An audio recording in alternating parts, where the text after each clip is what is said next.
What's up guys, Sanjot Keer here, welcome to IFL।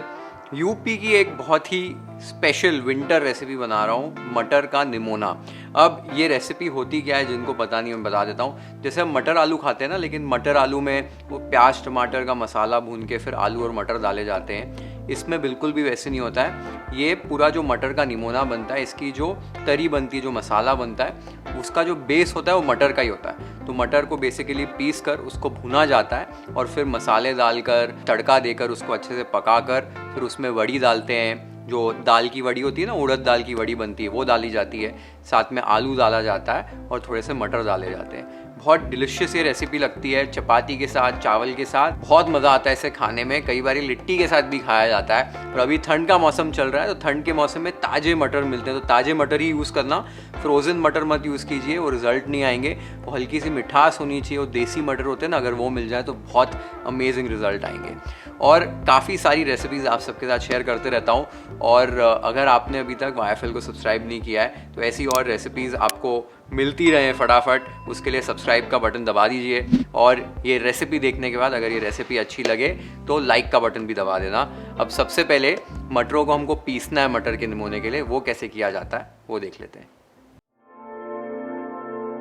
यहाँ पर मैंने आधा किलो ताजे हरे मटरों को छील लिया था। ये मटर मैंने ले लिए हैं। इनमें से एक बड़ी मुट्ठी मटर का आपको निकाल लेना और साइड में रख देना है, बाद में यूज़ करेंगे।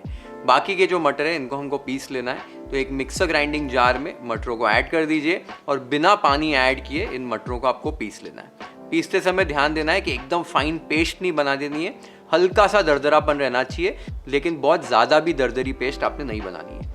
ये आप देख सकते हो, मैंने मटरों को पीस लिया है और इसका टेक्सचर आप देख सकते हो किस तरीके का है। ऐसे ही आपको मटरों को पीस लेना है। अब और एक पेस्ट तैयार करने के लिए थोड़ा सा ताज़ा धनिया ले लीजिए, साथ ही में थोड़े से डंठल भी ऐड कर दीजिए धनिया के। 10 से 12 यहाँ मैंने हरे लहसुन लिए हैं, साथ में जो पत्ता है वो भी ले लिया, ये ऐड कर दीजिए। 3 तीखी वाली हरी मिर्च, 3 इंच जिंजर, 1 टेबलस्पून साबुत धनिया और एकदम हल्का सा पानी डालकर आपको इसकी एक पेस्ट तैयार कर लेनी है।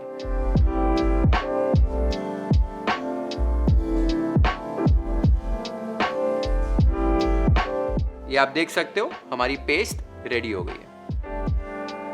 तो मटरों को हमने पीस लिया और ये एक पेस्ट तैयार कर ली है। मटरों के बारे में आपको बता दिया था कि आपको एकदम फाइन पेस्ट, एकदम पतली वाली पेस्ट नहीं बनानी है पानी डालकर। ये इंपॉर्टेंट है क्योंकि मटरों को भूनना है, तो मटरों को भूनने में दिक्कत आ जाती है। और एकदम दरदरा भी नहीं रखना है, नहीं तो क्या है, टेक्सचर नहीं आएगा बराबर से। तो ये एक चीज़ है। दूसरी जो मैंने पेस्ट तैयार की है उसमें मैंने हरा लहसुन यूज़ किया है, क्योंकि अभी सीज़न में है और हरा लहसुन बहुत अच्छा मिलता है, बहुत एक फ्रेश फ्लेवर आता है। अगर हरा लहसुन नहीं है आपके पास तो आप नॉर्मल रेगुलर लहसुन भी यूज़ कर सकते हो। साथ में जो धनिए की बीज यूज़ किए हैं, जो साबुत धनिया यूज़ किया है, वो ना एक धनिए का फल आता है, जो साबुत धनिए का फ्रेश वर्जन होता है, उसे भी यूज़ किया जाता है कभी ट्रेडिशनली। तो अगर आपको वो मिल जाए तो वो भी यूज़ कर सकते हो साबुत धनिए की जगह पर। एक बार आपने ये दोनों पेस्ट तैयार कर ली है, उसके बाद हमें करना क्या है कि वड़ी को फ्राई करेंगे, आलू को फ्राई करेंगे और फिर मटरों को भूनेंगे। अब जो बड़ी भी यहाँ पर मैं आज यूज़ कर रहा हूँ, यूजुअली दाल की वड़ी बनती है, आपने देखा होगा। तो उड़द दाल की वड़ी बनती है, मूंग दाल की वड़ी बनती है, मिक्स दालों की वड़ी बनती है। अब ट्रेडिशनली यूपी में जो टाइप की वड़ी मिलती है वो तो घर पर बनाई जाती है, मार्केट में भी मिल जाती है। अभी हमारे घर पे आज मेरे पास उड़द दाल की वड़ी थी, मैं वो यूज़ कर रहा हूँ। आप कोई सी भी वड़ी आपके पास हो यूज़ कर सकते हैं, लेकिन वड़ी डालने से क्या ना, एक तो फ्लेवर अच्छा आ जाता है और वड़ी खाने में भी मज़ा आता है जब ये मटर का निमोना आप खाएंगे तो वड़ी ज़रूर यूज़ कीजिए अगर आपको मिलती है तो। अगर नहीं मिलती है तो आलू और मटर के साथ भी सिर्फ मटर का निमोना आप बना सकते हैं। अब सबसे पहले बड़ी को कैसे फ्राई करना है, आलू को कैसे फ्राई करना है वो देख लेते हैं। एक बर्तन में 1 से 2 बड़ी करछी सरसों का तेल ले लीजिए। सरसों के तेल को आपको अच्छे से गर्म कर लेना है जब तक इसमें से थोड़ा सा धुआं निकलना शुरू हो जाए। एक बार हल्का सा धुआं इसमें से निकलना शुरू हो जाए, इसकी जो पंजेंसी है वो कम हो जाएगी। उसके बाद फ्लेम को लो कर देना है। यहाँ पर इसमें 5 से 6 वड़ी ऐड कर रहा हूँ। वड़ियों को आपको एकदम लो फ्लेम पर धीरे धीरे से भूनना है, धीरे धीरे से फ्राई करना है कि अच्छे से अंदर से भी पक जाएं। तो अच्छे से इसको फ्राई कीजिए एकदम लो फ्लेम पर, जब तक कि इस पर थोड़ा सा रंग आ जाता है। ये आप देख सकते हो वड़ियों को मैंने अच्छे से फ्राई कर लिया है। इस स्टेज पर वड़ियों को आपको निकाल लेना है, एक बोल में ट्रांसफ़र कर लेना है। अब सेम तेल में, गरम तेल में आपको आलूओं को फ्राई करना है। तो यहाँ पर मैंने 3 छोटे साइज के आलूओं को इस तरीके से काट लिया था, इन्हें ऐड कर देना है तेल में और अभी हाई फ्लेम पर आपको आलूओं को अच्छे से फ्राई करना है जब तक कि लाइट गोल्डन रंग नहीं आ जाता है। अब इस रेसिपी में कई लोग आलूओं को बॉईल करके भी लास्ट में ऐड करते हैं, मुझे ये वाला प्रोसेस थोड़ा सा प्रेफर्ड है कि इसको हल्का सा आप फ्राई कर लेंगे, टेक्सचर आलू में अच्छा आ जाता है। तो आप देख सकते हो आलूओं को मैंने लाइट गोल्डन ब्राउन होने तक फ्राई कर लिया है। इन्हें अभी छान कर निकाल लीजिए और एक बोल में साइड में ट्रांसफर कर दीजिए।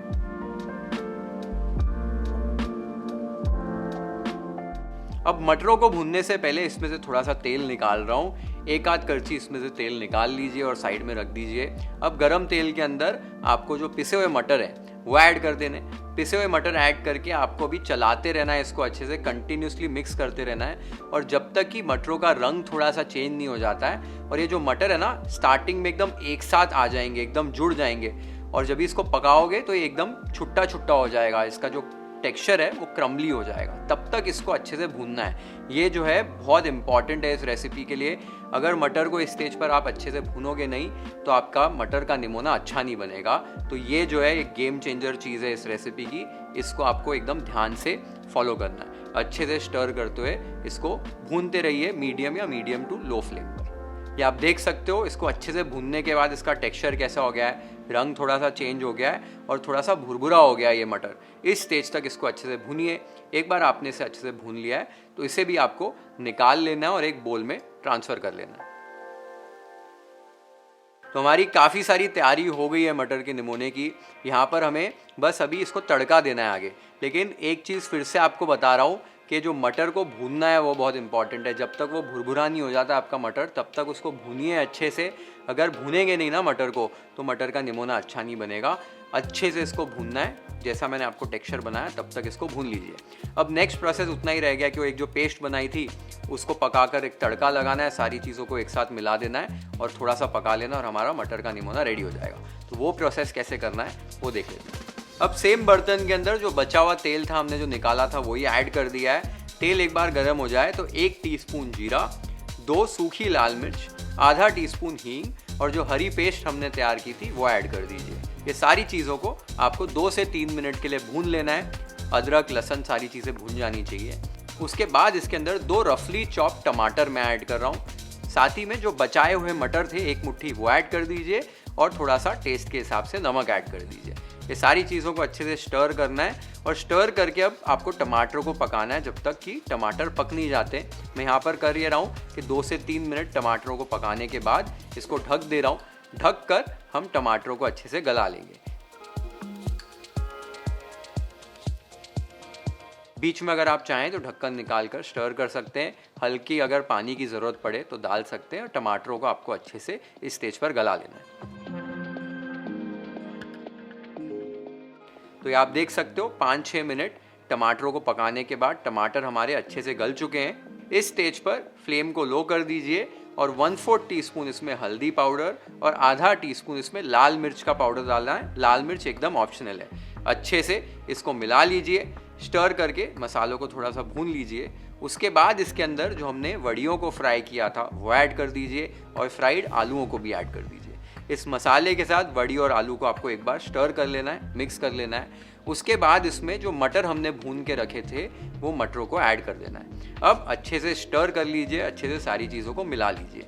एक बार आपने सारी चीज़ों को मिला लिया है, अब इसमें हमें गर्म पानी ऐड करना है। पहले यहाँ पर मैं थोड़ा गर्म पानी ऐड कर रहा हूँ। थोड़ा सा गर्म पानी ऐड करके देख लूँगा कि कैसी कंसिस्टेंसी लग रही है, फिर आगे इसकी कंसिस्टेंसी को एडजस्ट करूँगा। तो आप देख सकते हो थोड़ा थिक लग रहा है यहाँ पर, इसलिए मैं और पानी इसमें ऐड कर रहा हूँ। आपको पानी उतना ही ऐड करना है कि जैसे आप कंसिस्टेंसी यहाँ पर देख पा रहे हो ऐसी कंसिस्टेंसी इसकी हो जानी चाहिए, क्योंकि अभी हमें इसे और 4-5 मिनट के लिए पकाना है। हल्की सी ये और थिक होगी इसकी कंसिस्टेंसी, तो पानी थोड़ा सा ज़्यादा यहाँ पर मैंने डाला है। अब मिक्स कर लीजिए अच्छे से सारी चीज़ों को। 4 से 5 मिनट के लिए आपको मीडियम या मीडियम टू हाई फ्लेम पर सारी चीज़ों को अच्छे से पका लेना है। अब 4 से 5 मिनट बाद आप देख सकते हो मैंने अच्छे से सारी चीज़ों को एक साथ पका लिया है। इस स्टेज पर बस यहाँ पर टेस्ट करके मैं नमक को एडजस्ट कर लूँगा। नमक थोड़ा सा कम लग रहा था तो नमक ऐड कर दिया है। साथ ही में 1 चुटकी यहाँ पर गरम मसाला ऐड कर दीजिए। अच्छे से सारी चीज़ों को मिला लीजिए। फिर से यहाँ पर टेस्ट करके देख रहा हूँ, नमक एकदम परफेक्ट हो गया है। अभी और हमारा मटर का निमोना रेडी हो गया है। ये आप देख सकते हो कितना बढ़िया लग रहा है। Let's plate it waffle style.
मटर का निमोना बहुत ही यूनिक रेसिपी है। अगर आप मटर आलू पसंद करते हैं खाना या वड़ी आलू पसंद करते हैं खाना, तो ये एक बहुत ही अलग वर्जन है और यूपी की फेमस रेसिपी है ये, तो ज़रूर ट्राई कीजिए। सीज़न में अभी मटर, ताज़े मटर बहुत अच्छे मिलते हैं, तो बहुत अच्छी बनती है रेसिपी।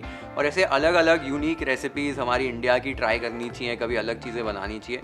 तो अगर पहले आपने बनाकर ट्राई नहीं किए तो ज़रूर ट्राई कीजिए और फिर कमेंट्स में मुझे बताना आपको ये रेसिपी कैसी लगी। Share this video with your friends and family. Hit the like button if you've liked this recipe. Follow and subscribe to YFL if you haven't yet. Have an amazing time with this beautiful recipe at your home. Cheers.